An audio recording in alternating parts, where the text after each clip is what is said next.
Hello viewers, welcome to my channel. Today we are showing some tribes of Andaman and Nicobar Islands.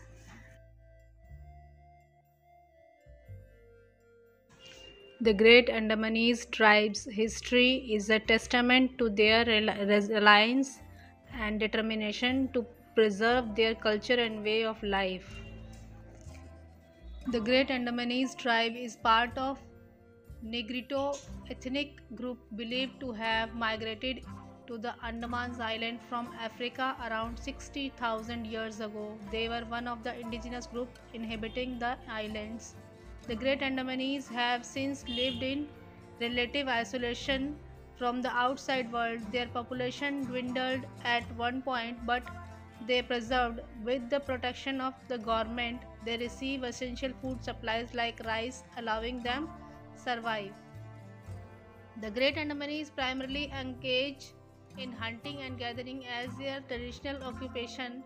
However, they have also begun to interact with other indigenous communities and have adopted activities like poultry farming and horticulture. Despite these changes, they still prefer minimal human contact to maintain their unique way of life. The Onge tribe in the Andaman Islands is one of the most ancient indigenous groups in the region. The Onge tribe is considered one of the most primordial tribes in the Andaman Islands, with a history dating back thousands of years. Since India's independence, there has been a significant effort to revive and support the Onge tribe. The government has provided them with basic amenities like food, shelter, and clothing. The Onge people are known for their craftsmanship and artisan skills. They have the ability to make canoes and various accessories from materials like shell and wood. The Onge tribe primarily relies on hunting and gathering for their sustenance. They are located in areas like South Bay and Dangong Creek. While men often engage in hunting and some have started coconut and crop cultivation, women of the tribe search for roots and tubers in the soil.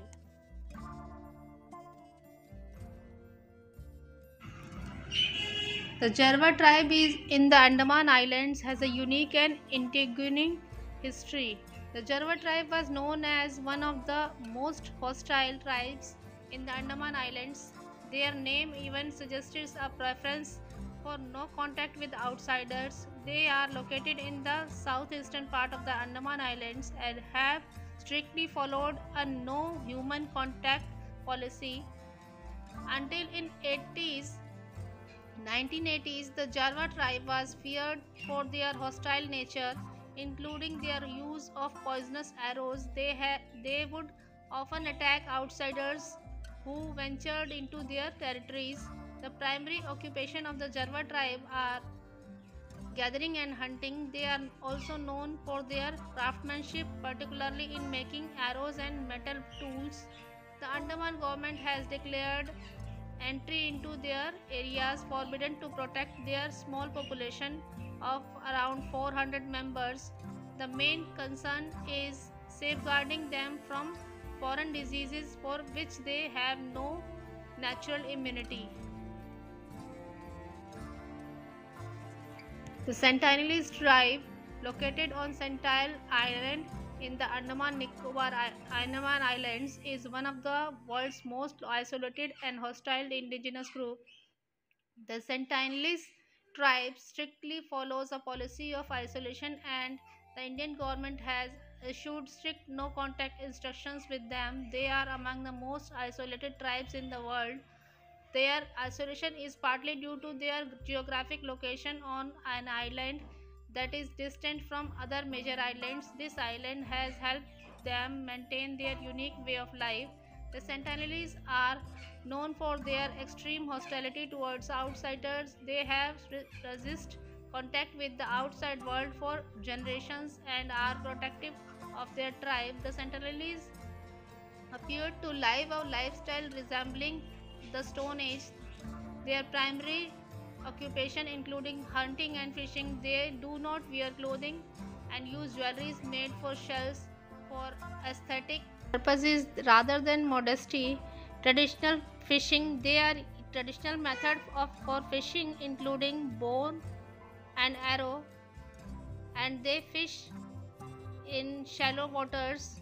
They also build small boats called canoes for transportation but do not use oars or paddles.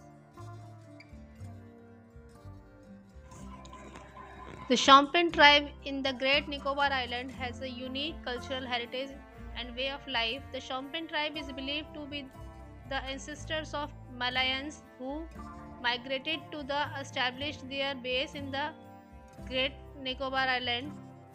They are considered mono, Mongo, a Mongoloid tribe with distinctive culture and physical characteristics. The Shampan tribe follows a nomadic lifestyle and does not have fixed settlements. They move from place to place.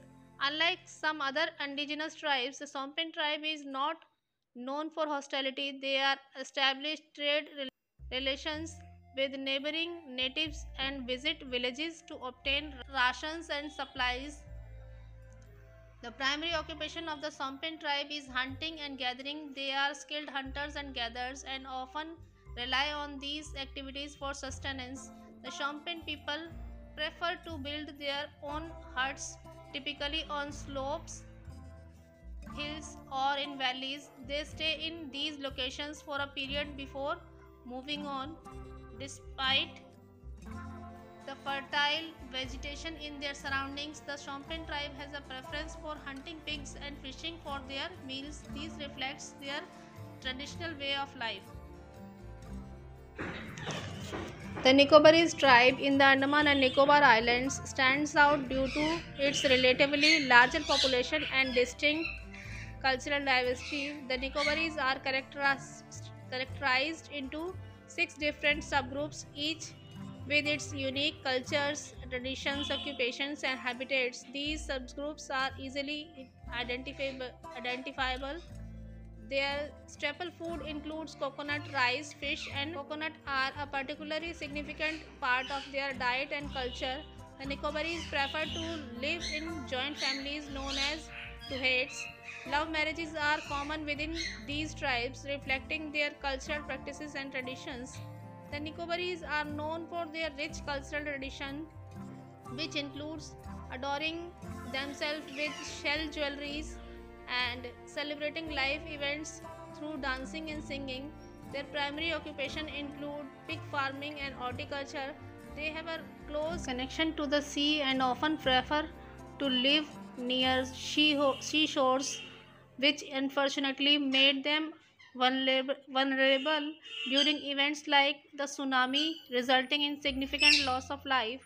The Nicobarese' ability to preserve their culture and traditions while adapting to changing circumstances has contributed to their resilience and continued cultural richness.